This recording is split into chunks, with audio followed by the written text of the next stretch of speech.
Assalamualaikum warahmatullahi wabarakatuh. Perkenalkan, nama saya Indah Yunutasari, mahasiswa dari Universitas Pancasakti Bekasi dari Prodi Akuntansi dengan NIM 29023500057. Di sini saya akan menjelaskan materi tentang hukum pajak sebagai tugas ujian akhir semester dari mata kuliah Aspek Hukum dalam Bisnis dengan dosen pengampu Bapak Dr. Sugeng Prayetno, SEMM. Apa itu hukum pajak? Pendahuluan. Hukum pajak adalah suatu kumpulan peraturan-peraturan yang mengatur hubungan antara pemerintah sebagai pemungut pajak dan rakyat sebagai pembayar pajak. Sesungguhnya, hukum pajak merupakan salah satu bagian dari hukum tata usaha negara atau hukum administrasi negara. Namun demikian, dalam perkembangannya, sering bersinggungan bahkan merupakan bagian yang tidak terpisahkan dari bagian hukum lainnya yaitu hukum perdata, atau termasuk hukum bisnis, dan hukum pidana, atau karena ada sanksi pidananya. Hukum pajak memberikan jaminan hukum dan keadilan yang tegak, baik untuk negara selaku pemungut pajak maupun kepada rakyat selaku wajib pajak. Sebagai negara hukum, maka segala sesuatu yang menyangkut pajak harus ditetapkan dalam Undang-Undang Pasal 23 Ayat 2 Undang-Undang Dasar 1945 adalah sebagai dasar hukum pemungutan pajak oleh negara. Dalam pasal tersebut, ditegaskan bahwa pengenaan dan pemungutan pajak untuk keperluan negara hanya boleh terjadi berdasarkan undang-undang, karena pada dasarnya pajak adalah merupakan kekayaan rakyat yang diserahkan kepada negara. Dengan ditetapkannya, berarti pajak bukan pelepasan hak karena sudah disetujui oleh para wakil rakyat di DPR. Juga tidak dapat dikatakan sebagai pembayaran sukarela oleh karena pajak mengandung kewajiban bagi rakyat untuk mematuhinya dan bila tidak dipatuhi, maka dapat dikenakan sanksi. B. Subjek dan objek pajak. 1. Pajak penghasilan atau PPh. Subjek PPh menurut Undang-Undang Nomor 7 Tahun 1983 yang telah diubah dengan Undang-Undang Nomor 17 Tahun 2000 dalam Pasal 2 Ayat 1 menyebutkan bahwa yang menjadi subjek adalah 1. Orang pribadi, 2. Warisan yang belum terbagi sebagai satu kesatuan menggantikan yang berhak, 3. Badan, PT, CV, BUMN atau BUMD, firma, koperasi, dana pensiun, yayasan, dan bentuk badan lainnya. 4. Bentuk usaha tetap atau BUT. Subjek pajak terdiri dari A.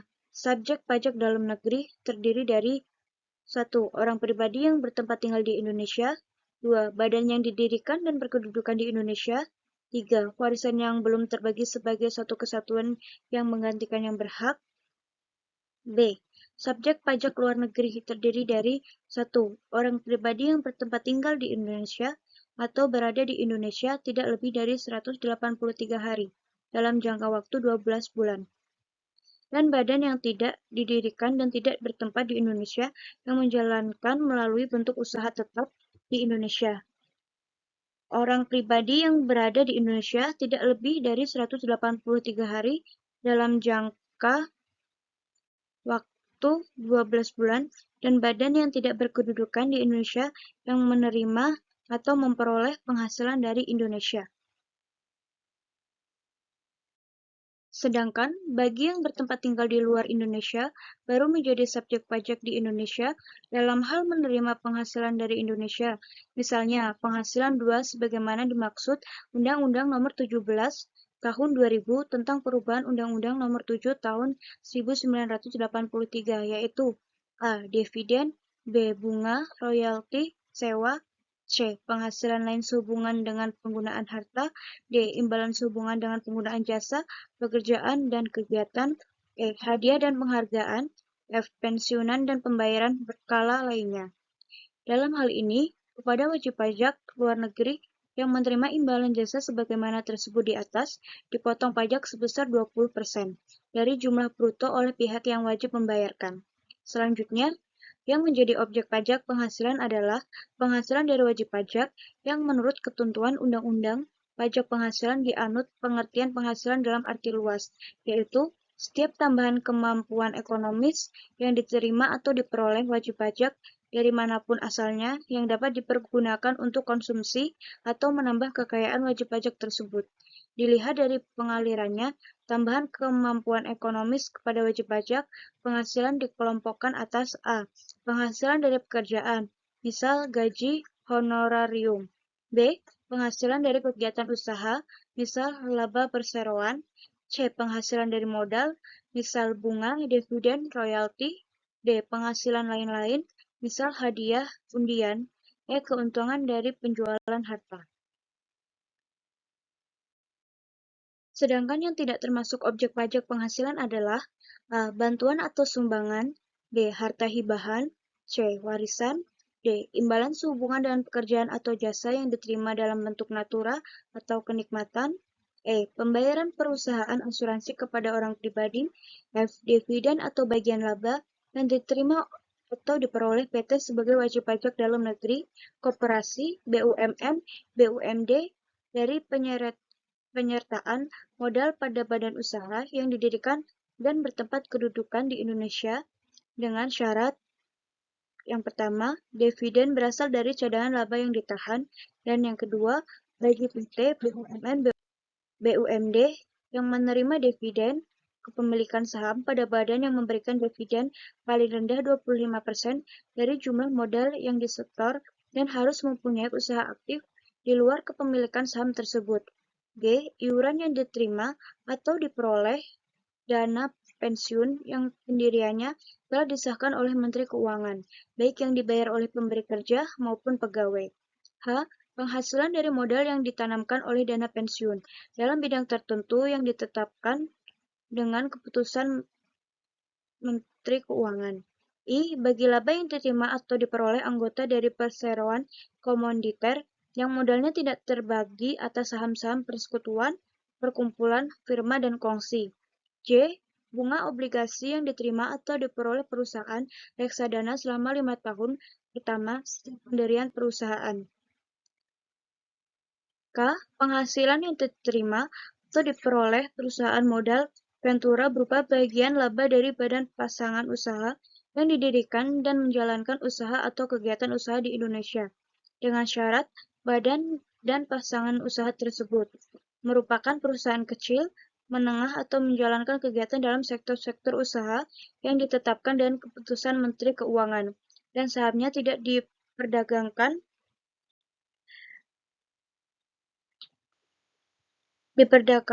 di Bursa Efek di Indonesia. Yang kedua, pajak pertambahan nilai barang dan jasa atau PPN. Subjek pajak dari pajak pertambahan nilai atau PPN adalah pengusaha kena pajak. Pengusaha menurut Undang-Undang Nomor 18 Tahun 2000 tentang Pajak Pertambahan Nilai wajib melaporkan usahanya kepada pejabat pajak di tempat pengusaha itu bertempat tinggal atau tempat kedudukan usaha itu dalam jangka waktu 30 hari sejak usaha dimulai untuk dikukuhkan menjadi pengusaha kena pajak atau PKP. Pengertian sejak usaha dilakukan adalah sejak pendirian atau sejak diperolehnya izin usaha atau sejak memulainya usaha. Selanjutnya, bila pengusaha kena pajak atau PKP tidak melaporkan usahanya, maka ia dianggap telah melanggar kewajiban dengan itikat tidak baik.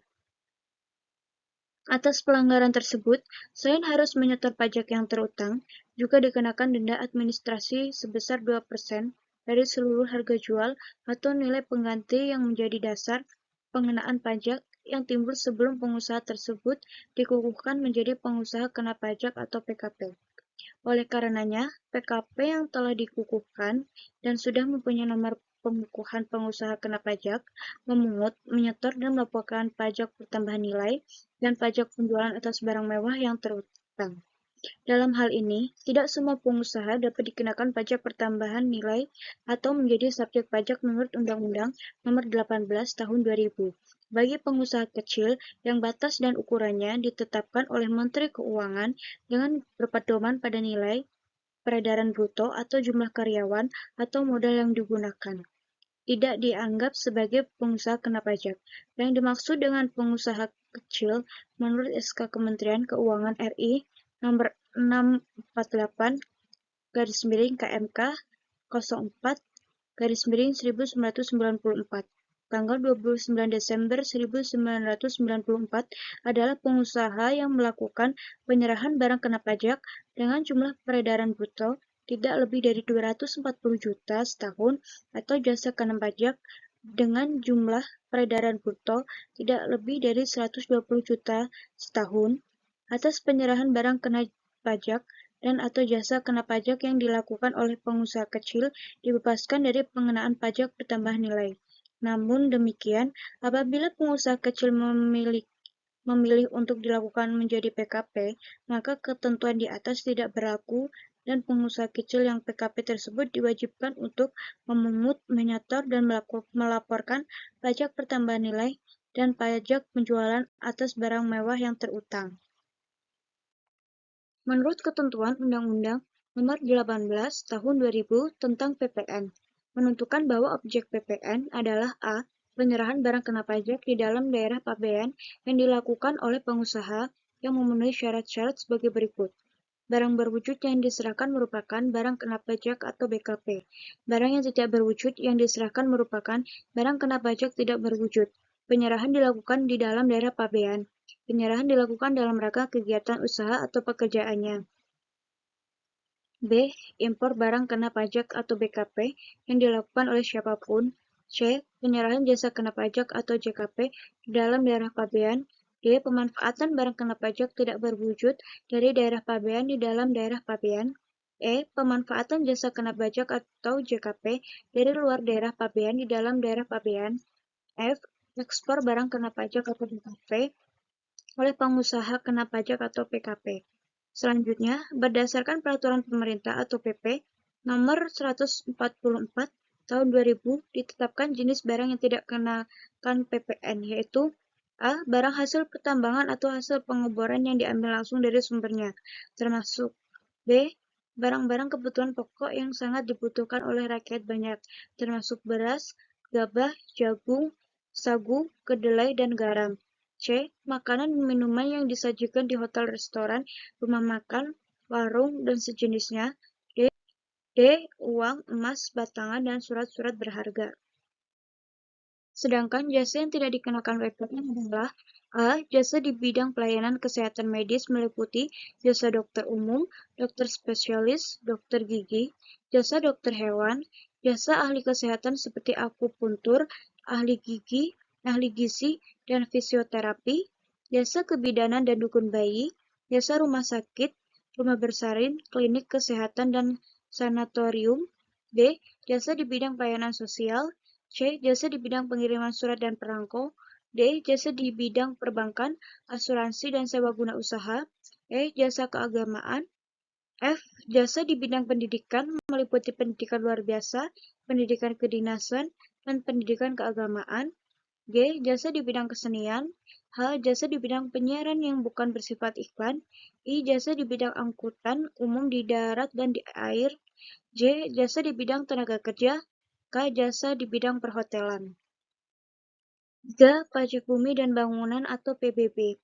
Subjek pajak dari PBB adalah orang atau badan yang memiliki, menguasai, memperoleh manfaat atas bumi dan atau memperoleh manfaat atas bangunan. Namun demikian, subjek pajak yang menjadi wajib pajak tersebut yang nilai jual objek pajak atau NJOP tanah dan bangunannya kurang atau tidak melebihi 8 juta bukan merupakan wajib pajak sehingga dibebaskan dari pengenaan pajak dari PBB. Sedangkan yang menjadi objek PBB adalah bumi dan bangunan. Menurut penjelasan pasal 1 ayat 2 Undang-Undang PBB, yang termasuk pengertian bangunan adalah kolam renang, pagar mewah, tempat olahraga, galangan kapal dermaga, taman mewah, kilang minyak dan pipa minyak, jalan tol. Selanjutnya, dalam pasal 3 Undang-Undang PBB ditetapkan bahwa yang tidak dikenakan pajak adalah A. Tanah dan bangunan yang digunakan untuk melayani kepentingan umum seperti tempat ibadah, sosial, pendidikan, dan rumah sakit, kebudayaan yang tidak dimaksudkan untuk memperoleh keuntungan.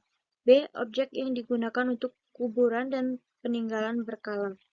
C. Objek yang merupakan hutan lindung, hutan suaka, dan cagar alam. D. Objek yang digunakan untuk perwakilan diplomatik dan konsuler. E. Objek yang digunakan untuk perwakilan organisasi internasional yang ditentukan oleh Menteri Keuangan. C. Utang pajak dan upaya penagihan. Utang pajak timbul karena undang-undang dengan syarat adanya rangkaian dari perbuatan, keadaan, dan peristiwa yang dapat menimbulkan utang pajak, yaitu satu perbuatan-perbuatan, misal pengusaha yang mengimpor barang mewah atau melakukan penyerahan barang di daerah pabean dalam lingkungan perusahaan, dikenakan atau terhutang pajak pertambahan nilai barang, objek pajak, timbulnya objek pajak yang dapat dikenakan pajak, tanpa menunggu adanya SKP atau surat ketetapan pajak. SKP hanya berfungsi sebagai surat keputusan yang menentukan besarnya jumlah pajak yang terutang, jumlah pengurangan pembayaran pajak, jumlah kekurangan pembayaran pajak, jumlah kekurangan pembayaran pokok pajak, besarnya sanksi administrasi, dan besarnya jumlah pajak yang masih harus dibayar, penagihan utang pajak kadaluarsa setelah lewat waktu 5 tahun. Dalam hal wajib pajak dipidana karena melakukan suatu pelanggaran atau kejahatan di bidang perpajakan, maka daluarsa ini tidak berlaku baginya dan Fiskus berwenang mengeluarkan surat ketetapan pajak tambahan terhadap wajib pajak tersebut. Undang-Undang Nomor 19 Tahun 2000 tentang Penagihan Pajak dan surat paksa menyatakan bahwa surat paksa diawali dengan kata-kata demi keadilan berdasarkan ketuhanan yang Maha Esa. Artinya mempunyai kekuatan eksekutorial dan kedudukan hukum yang sama dengan putusan pengadilan yang telah mempunyai kekuatan hukum tetap. Menteri Keuangan untuk penagihan pajak pusat dan kepala daerah untuk penagihan pajak daerah berwenang menerbitkan 1. Surat perintah penagihan seketika dan sekaligus. 2. Surat paksa. 3. Surat perintah melaksanakan penyitaan. 4. Surat perintah penyanderaan. Utang pajak yang dapat dihapuskan adalah utang pajak yang tercantum dalam surat tagihan pajak, surat ketetapan pajak tambahan yang tidak dapat atau tidak mungkin ditagih lagi yang disebabkan 1. Wajib pajak meninggal dunia dengan tidak meninggalkan harta warisan. 2. Wajib pajak tidak ditemukan. 3. Wajib pajak tidak mempunyai kekayaan lagi. 4. Hak untuk melakukan penagihan sudah kadaluarsa. D. Penyelesaian sengketa pajak. Sengketa pajak terjadi akibat ketidaksamaan persepsi atau perbedaan pendapat antara wajib pajak atas pajak, terhutang atau nilai pabean atau pos tarif. Dalam hal wajib pajak keberatan atas pajak terhutang atau nilai pabean atau pos tarif yang ditetapkan, maka pada tingkat pertama, wajib pajak dapat mengajukan keberatan kepada institut atau pejabat yang berwenang. Jika wajib pajak merasa kurang puas atau belum menerima keputusan keberatan yang telah diambil oleh pejabat yang berwenang, yaitu Direktur Jenderal Pajak, maka dalam waktu 3 bulan sejak tanggal ditetapkannya, keputusan keberatan tersebut wajib pajak dapat mengajukan banding kepada pengadilan pajak. Demikian pula terhadap keputusan keberatan oleh Direktur Jenderal Bea dan Cukai, maka dalam waktu 6 bulan sejak ditetapkannya keputusan tersebut dapat diajukan banding ke pengadilan pajak. Putusan pengadilan pajak merupakan putusan akhir yang telah mempunyai kekuatan hukum tetap. Terhadap keputusan tersebut, maka upaya hukum yang masih dapat dilakukan adalah upaya hukum luar biasa, yaitu peninjauan kembali atau PK ke Mahkamah Agung RI. Di dalam undang-undang juga disebutkan bahwa putusan pengadilan pajak bukannya merupakan keputusan tata usaha negara. Oleh karenanya, terhadap putusan dimaksud tidak dapat diajukan gugatan ke pengadilan tata usaha negara. Putusan pengadilan pajak diambil berdasarkan hasil penilaian, pembuktian, dan peraturan perundang-undangan perpajakan yang bersangkutan serta berdasarkan kekayaan hakim. Putusan penyelesaian atas sengketa pajak atau putusan pengadilan pajak dapat berupa 1. Menolak, 2. Mengabulkan sebagian atau seluruhnya, 3. Menambah pajak yang harus dibayar, 4. Tidak dapat diterima, 5. Membetulkan kesalahan tulus dan atau kesalahan hitung, dan 6. Membatalkan. Sekian presentasi dari saya, ada kurang lebihnya mohon maaf. Wassalamualaikum warahmatullahi wabarakatuh.